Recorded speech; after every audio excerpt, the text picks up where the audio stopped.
नमस्कार, मैं हूं संदीप अखिल और आप देख रहे हैं लल्लूराम.com। सुयस हॉस्पिटल चिकित्सा के क्षेत्र में एक विश्वसनीय नाम। सुयस हॉस्पिटल के डॉक्टर विवेक केशरवानी से जानेंगे डॉक्टर्स लाइफ में उनकी जिंदगी के बारे में। सर, आपका बहुत बहुत स्वागत है डॉक्टर्स लाइफ में। Thank you. बातों की शुरुआत करते हैं कि आपका जन्म कब और कहाँ हुआ? संदीप जी, मेरा जन्म 21 अप्रैल 1973 में चांपा में हुआ है, चांपा छत्तीसगढ़ के रेलवे हॉस्पिटल में। जी जी। मेरे फादर कोरबा में पोस्टेड थे जी। और उस समय कोरबा में शायद डिलीवरी सेफ डिलीवरी की फैसिलिटी नहीं थी, तो फिर जो रेलवे हॉस्पिटल चांपा वहाँ मेरा जन्म हुआ है। और उसके बाद प्रारंभिक आपकी जो शिक्षा है वो कहाँ से हुई? मेरी प्रारंभिक शिक्षा कुछ प्राइमरी एजुकेशन तो कोरबा में हुआ। उसके बाद फिर मेरे फादर का ट्रांसफ़र अंबिकापुर हो गया, तो कक्षा 8वीं तक मैंने Holi cross convent school Ambikapur में पढ़ाई की। 9 से लेकर 12 तक मेरी पढ़ाई फिर से वापस से कोरबा में बीकन स्कूल में हुई है। जी। तो ऐसा तो स्कूलिंग हुआ, और उसके बाद में फिर मेरा मेडिकल का जो एजुकेशन है वो मैंने MGM मेडिकल कॉलेज इंदौर से MBBS और MS दोनों वहीं से किया, मैंने इंदौर से किया है। जी जी।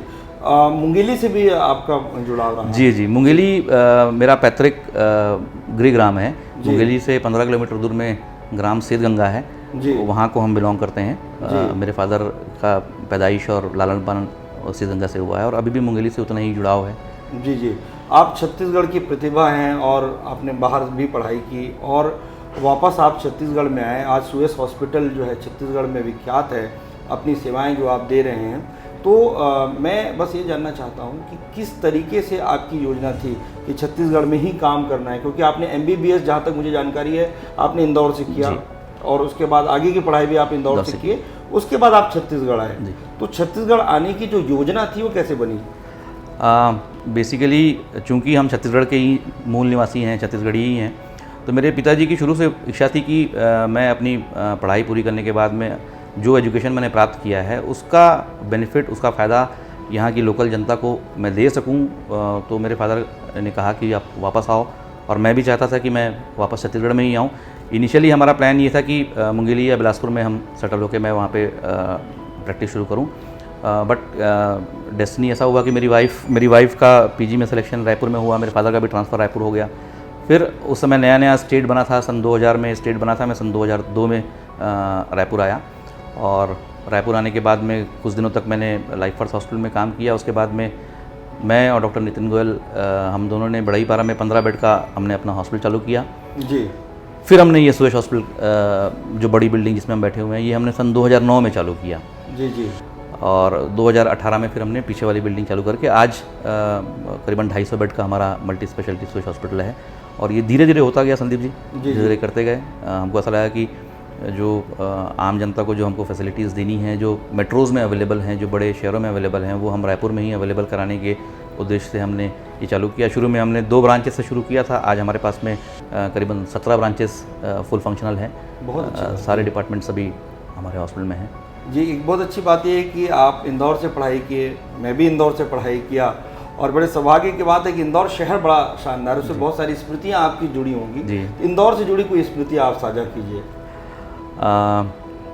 इंदौर में जैसे आपको मालूम होगा सरवटे बस स्टैंड हुआ करता था, अब तो शायद हट गया है। सरवटे और गंगवाल 2 बस स्टैंड हुआ करते थे। हम वाइट चर्च कॉलोनी में हमारा हॉस्टल था, और जब हम पढ़ते थे तो पूरी रात पढ़ने की हैबिट हुआ करती थी। तो सरवटे बस स्टैंड ऐसा बस स्टैंड है जो मैंने अपने जीवन में देखा है, जो 24 घंटे फंक्शनल रहता है। 24 घंटे वहाँ पे उतनी ही चहल पहल रहती है। तो हम रात को 2 बजे, 2:30 बजे, 3 बजे वहाँ पे चाय पीने जाया करते थे साइकिल से। तो एक बार हम 3 मित्र 2 साइकिल में जा रहे थे चाय पीने, तो एक पुलिस वाले ने हमको रोक लिया। तो उसने पूछा कि भाई कहाँ जा रहे हो? हम बोला सरवटे बस स्टैंड जा रहे हैं, मेडिकल स्टूडेंट हैं, पढ़ाई कर रहे थे, तो अभी चाय पीने की इच्छा हुई तो जा रहे हैं। तो बोले तो सितंबर का महीना, अभी कौन सा एग्ज़ाम है? थोड़े से स्मार्ट से पुलिस वाले थे। तो मेरा एक दोस्त बोला सर वो सप्लीमेंट्री एग्ज़ाम है।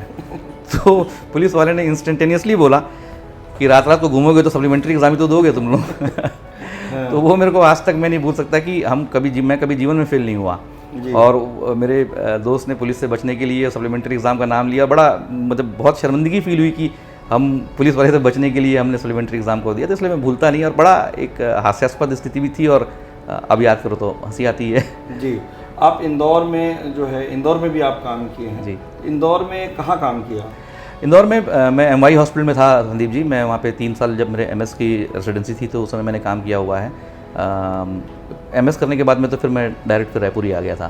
तो 3 साल मैंने एमवाई हॉस्पिटल में काम किया हुआ है वहाँ पे। जी, इसकी परिकल्पना सुयस हॉस्पिटल की जैसी परिकल्पना डॉक्टर गोयल और आपने मिलकर की, तो उसको कैसे मतलब विस्तारित जैसे आपने किया, आज 17 सब जगह आपके काम कर रहे हैं, तो इसको लेकर किस तरीके की योजना बनी? क्या ड्रीम था आपका कि रायपुर में एक बड़ा हॉस्पिटल, इस तरीके का हॉस्पिटल जैसा आपने बनाया है वैसा होना चाहिए? हमने जब बड़ईपारा में 15 बेड का जब हॉस्पिटल जब चालू किया, हमने जब काम करना शुरू किया, हमारी ट्रेनिंग बहुत अच्छे इंस्टीट्यूट से हुई है। मेरी इंदौर से हुई है, डॉक्टर गोयल की बॉम्बे जसलोक हॉस्पिटल से हुई है, तो हम काम में निपुण तो थे। बट 15 बेड के हॉस्पिटल में बहुत सारी लिमिटेशंस होती थी। एक तो जब हम बड़ईपारा में काम करते थे तो सबसे प्राइमरली तो वहाँ का जो एस्टेब्लिशमेंट था वो शायद एक अच्छे क्लास के पेशेंट को कैटर करने के लिए शायद सफिशेंट नहीं था। दूसरा वहाँ पार्किंग की समस्या थी, तो हमको लगा कि नहीं यार, हमको थोड़ा सा एक बड़ा साफ़ सुथरा और एक अच्छी फैसिलिटी वाला हॉस्पिटल बनाना चाहिए। तो सन 2007 में हमने फिर ज़मीन खरीदी यहाँ कोटा में और हमने बनाना शुरू किया हॉस्पिटल। सन 2009 में जब ये 100 बेड का हमने हॉस्पिटल चालू किया, तो उस समय मेन थॉट प्रोसेस ये था कि एक ही छत के नीचे सारी फैसिलिटीज़ हम लोगों को अवेलेबल करा सकें, जहाँ पे लोग आके अपनी समस्याओं से, मेडिकल समस्याओं से निजात पा सकें। फिर जब हमने ये हॉस्पिटल चालू किया तो 4-5 सालों के अंदर हमको समझ में आने लगा कि नहीं, हमको और भी चीज़ों को, और भी डिपार्टमेंट्स को ऐड करने की ज़रूरत है। कार्डियोलॉजी हो गया या नेफ्रोलॉजी हो गया, ये सबको ऐड करने की ज़रूरत है। हमको ज़्यादा जगह की ज़रूरत है। हमको ऑपरेशन थिएटर्स कम पड़ने लगे, हमको बेड्स कम पड़ने लगे, आईसीयू के बेड्स कम पड़ने लगे। तो फिर हमने जो पीछे का जो 150 बेड है, फिर वो पीछे की ज़मीन धीरे धीरे हमने प्रोक्योर किया और फिर प्लानिंग करके, जैसा आप समझते हैं ना कि जब आप नदी में कूदते हैं तो तैरना सीख जाते हैं, बिल्कुल सही। तो वैसे ही हमने जब काम करना शुरू किया तो हमको धीरे धीरे समझ में आने लगी कि नहीं, हमको ये भी चाहिए। हमको बेसिकली कि हम जिस प्रोफेशन में हैं वो सेवा से रिलेटेड है, सर्विस रिलेटेड इंडस्ट्री में हम काम करते हैं। तो सेवा तो अंतहीन है। आप मतलब जितनी भी फैसिलिटीज़ ऐड करो आपको लगता है फिर कम है, और आप जितनी चीज़ें ला सकते हैं। अच्छा, फिर जब हमने ये 100 बेड का जब चालू किया तो हमको उस समय लगा कि हमने उस समय के हिसाब से काफ़ी कुछ हासिल कर लिया है। बट 3-4-5 साल में काम करते करते समझ में आया कि चूँकि मेडिकल फील्ड एक ऐसी फील्ड है जो एवर चेंजिंग है। रोज़ हर साल 2 साल में नई फैसिलिटीज़ आ जाती हैं, नए गैजेट्स आ जाते हैं, नए इक्विपमेंट्स आ जाते हैं, तो उनको आपको एड ऑन करते जाना पड़ता है। तो हमको लगा कि नहीं, अब हमको और ऐड करना है। जैसे हमारे यहाँ पहले कार्डियक नहीं था तो हमने कार्डियोलॉजी को ऐड किया। हमारे पास पहले डायलिसिस की 3 यूनिट थी, फिर हमने और 9-10 यूनिट और ऐड किए। गैस्ट्रोएंटरोलॉजी का डिपार्टमेंट्स को फुल फ्लेजेड हमने डेवलप किया, न्यूरोलॉजी को पूरा डेवलप किया। तो ये बेसिक जो थॉट प्रोसेस था, it was not only to earn money, it was mainly to कि हम सर्विसेज को बढ़ा सकें, सर्विसेज को दे सकें। हम किसी पेशेंट को जो हमारे पास में आ रहा है, हमारे पास कोई फैसिलिटी अवेलेबल नहीं है, उसके लिए हम उसको लौटाएं, वो हमें अच्छा नहीं लगता था। तो हमको लगा कि नहीं, हम ये फैसिलिटी भी हम ऐड करते जाते हैं। तो उसी दृष्टिकोण से फिर हमने पीछे वाला जो बिल्डिंग है वो बनाया, जहाँ पे हमने सारी वो फैसिलिटीज़ जो एक किसी भी बड़े हॉस्पिटल, किसी बड़े शहर के बड़े हॉस्पिटल में जो अवेलेबल हैं, आज के डेट में हमारे पास में अवेलेबल हैं। और हम उसके लिए बहुत प्राउड फील करते हैं और उम्मीद करते हैं कि आगे भी भगवान ने चाहा और कुछ चीज़ें ऐड करनी होंगी तो हम ज़रूर करेंगे उसको ऐड। आज के समय में विश्वसनीयता जो है बहुत महत्वपूर्ण है। कई बार जो है बड़ी ऐसी स्थितियां निर्मित हो जाती हैं कि हम जो है जो लोग कहते हैं कि भाई डॉक्टर हमारे इलाज ऐसा कर दिए, या फिर हमारा बिल ज़्यादा बन गया, ऐसी बहुत सारी चीज़ें हैं। आप लोग जो है दृष्टिगोचर आपके सामने होती हैं, फेस करते हैं आप ऐसी बहुत सारी चीज़ों को। उन चीज़ों को कैसे लेते हैं? उन चीज़ों को लेकर क्या स्थितियाँ रहती, मन स्थितियाँ क्या रहती हैं, और उसको किस तरीके से आप जो है कोई ऐसी योजना या ऐसा संवाद जो उनके मन में या किसी व्यक्ति के मन में कोई बात आ गई हो तो उसे दूर किया जा सके?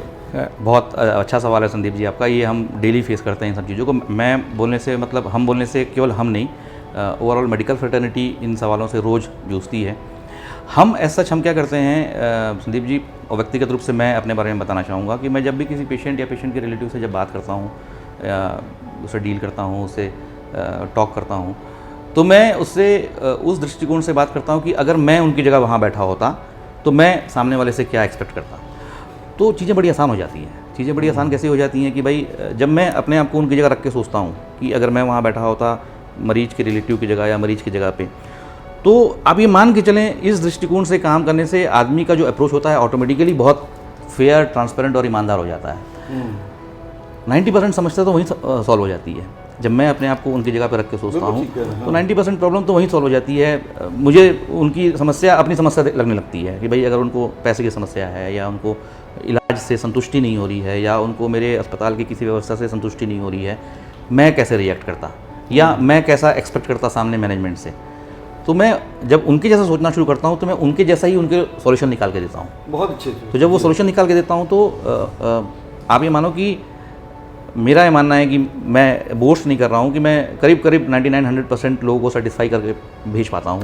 बहुत सारी ऐसी चीज़ें होती हैं जब शायद 100% तो कोई भी नहीं कर सकता, लेकिन इस दृष्टिकोण से काम करने से, इस मॉडस ऑपरेंडी से काम करने से ना काफ़ी समस्याएं हल हो जाती हैं। और मैं चाहूँगा, मैं आपके चैनल के माध्यम से अपने चिकित्सक मित्रों से ये निवेदन करना चाहूँगा कि इस दृष्टिकोण से अगर हम काम करना शुरू करें कि जो मरीज़ या जो मरीज़ के रिलेटिव हमारे सामने बैठे हुए होते हैं ना, हम उनकी तरह सोचें, उनके जैसा सोचें और उनके जैसा उनकी समस्याओं का हल उनको देना शुरू करें, तो ये जो डे टू डे जो प्रॉब्लम्स होती हैं ना, ये काफ़ी हद तक खत्म हो जाएंगी। जी डॉक्टर साहब, एक चीज़ और मैं कहना चाह रहा था कि अभी मॉडर्न जो मेडिकल साइंस काफ़ी बदल गया है पूर्व की अपेक्षा अभी भी, तो किस तरीके से आप लोग चीज़ों को अपग्रेड करते हैं, अपडेट करते रहते हैं, उसकी प्रक्रिया कैसी होती है? संदीप जी, जैसे आप जानते होंगे कि हमारे मेडिकल फ्रेटर्निटी में ना कॉन्फ्रेंसेस, CMEs, अभी तो वेबिनार, ये सब बहुत फ्रिक्वेंटली होता है।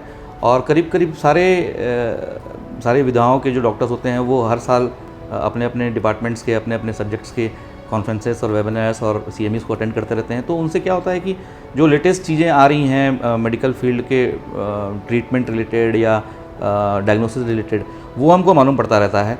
और एक बार जब वो हैंस प्रूवन कि हाँ भाई इसका वाकई में बहुत बड़ा रोल है इस पर्टिकुलर डिजीज़ के ट्रीटमेंट में, इसके इलाज में, इसके जांच में, तो हम उसको प्रोक्योर करने की कोशिश करते हैं, हम उसको लाने की कोशिश करते हैं। इस तरह से हम अपने आप को अपग्रेड करते रहते हैं ताकि कभी भी ऐसा ना लगे कि भाई हाँ ये जो चीज़ जो हैदराबाद या मुंबई या दिल्ली में हो रही है वो रायपुर में नहीं हो रही है। बिल्कुल। तो हम कोशिश करते हैं कि उन सब चीज़ों को अपने यहाँ पे ला सकें। उसके लिए कई बार ट्रेनिंग में हमको जाना पड़ता है कि भाई 5 दिन 7 दिन 10 दिन की ट्रेनिंग रहती है उस पर्टिकुलर प्रोसीजर के लिए या उस सर्जरी के लिए या उस डायग्नोस्टिक मोडालिटी के लिए। तो हम ट्रेनिंग के लिए भी जाते हैं, ट्रेनिंग करके आते हैं, सीख के आते हैं।